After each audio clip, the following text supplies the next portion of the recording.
Africa, in Zambia. Why is poverty present there? Sometimes when I come back to the States, particularly when I'm with my family, I'm the baby of the family, and my brothers will tell me when we get into a good political discussion, which you can imagine we do, particularly in this current political climate in the United States, and I'll say, yeah, and, they'll say, kind of dismissing me at the end, and say, you just don't understand me. You've never worked for a living. You just joined the Jesuits. But sometimes I can remember people, my own family and others, who are very good people. People will say, well, why is Africa so poor? And before I get to give my social analysis that I'm going to give you now, they say, we know why Africa is so poor. You know why Africa is so poor? Because the people are lazy. People are corrupt. People just, their problem. I do some lecturing at the university in Zambia, and sometimes ask a class of students, well, why is Zambia so poor? Oh, it's so poor because of the IMF and the World Bank and the transnational corporations. So, for some people, the cause of poverty is all outside, and for some people, the cause of poverty is all inside. As a matter of fact, it's mixed. My own analysis would say the greatest cause of poverty in Africa is outside. Why would I say that? Well, there is a colonial history. There's a history of the richest resources of Africa being robbed through slavery and then through colonialism. You can't explain everything in Africa today by just saying, well, that's the colonial legacy. But you can't explain anything in Africa today unless you pay attention to the colonial legacy. The particular direction of the economy, different things like that. There's certainly been a lot of mistakes made. I'll refer to those. Corruption. I'm speaking about the governance issue.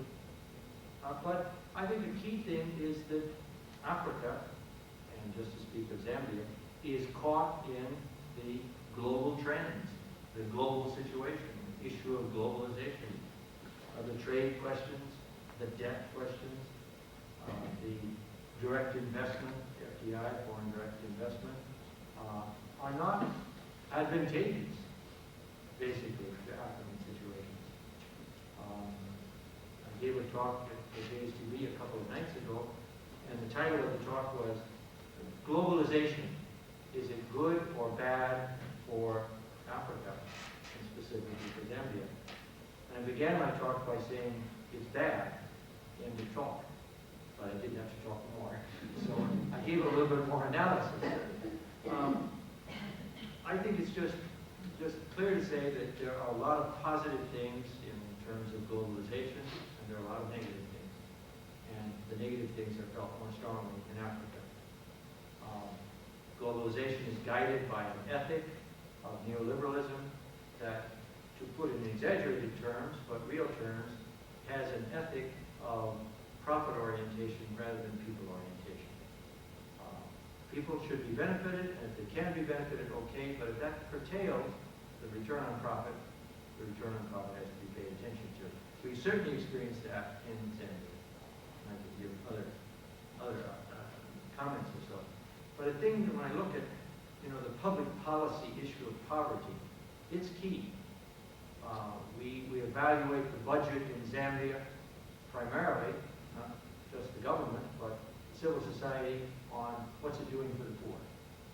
Because when the World Bank will say 80% of the people in Zambia live below the poverty line, that means they don't have 3 meals a day, 2 meals a day, maybe 1 meal a day, maybe 1 meal every other day. Then you've got to pay attention to poverty. It's a burning public policy issue throughout Africa. And that's why movements like the Jubilee movement to cancel the debt, or the fair trade movement to have better return for investment, trading, are so important public policy issues. A second public policy issue, gender.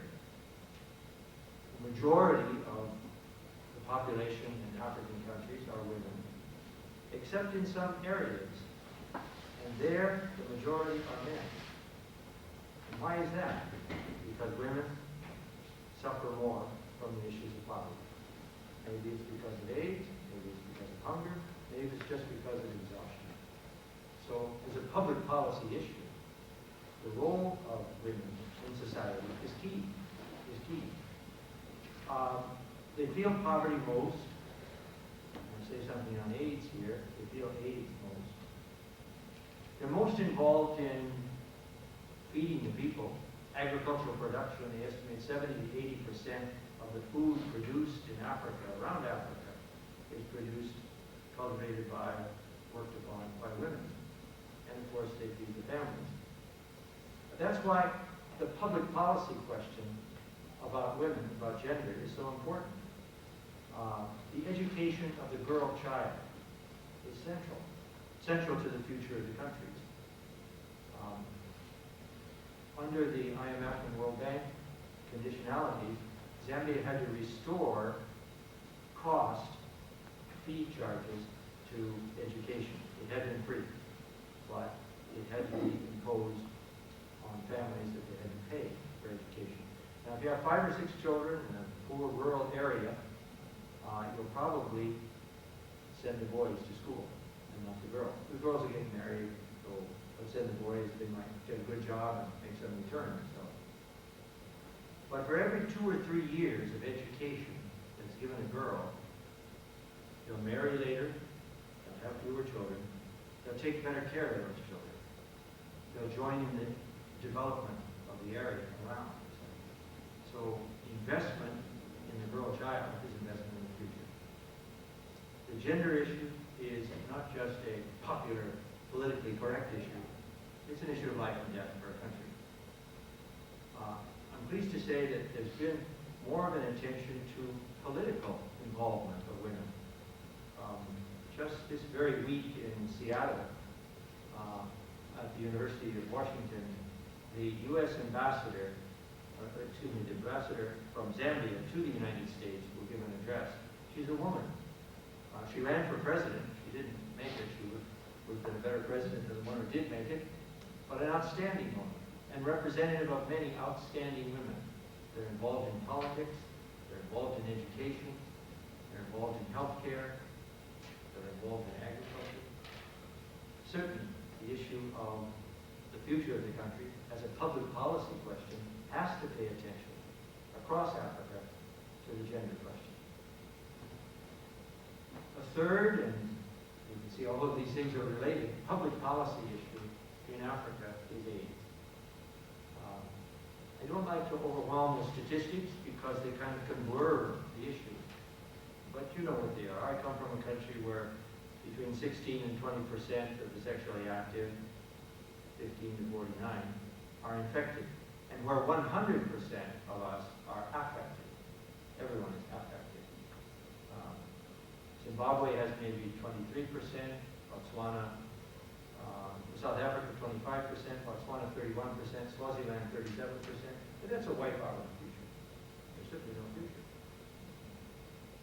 Grandparents are taking care of the orphan children, but there will be no grandparents for the next generation because they died. So what does it mean? Obviously, we have to face the question of AIDS. The reason I don't like to overwhelm with the statistics is because it's more than just, people dying. It's all of the consequences for an economy. The loss of teachers, so education goes down. The loss of women who work in the fields, so agricultural production goes down. The general GDP decline. It does hit women hardest in terms of infection. I shudder. A couple of days ago, I read in the New York Times there's a new strain of AIDS seeming to be identified or so. Hope it doesn't cross the ocean. But the key thing to learn is the link between AIDS and poverty. AIDS causes poverty, just the things I mentioned there in terms of lessening good education, lessening agricultural production. For every 2 accountants in Barclays Bank, which is one of the big multinationals in Zambia, for every 1 accountant, they train 2 because they expect they might lose one of them or so. So it causes poverty.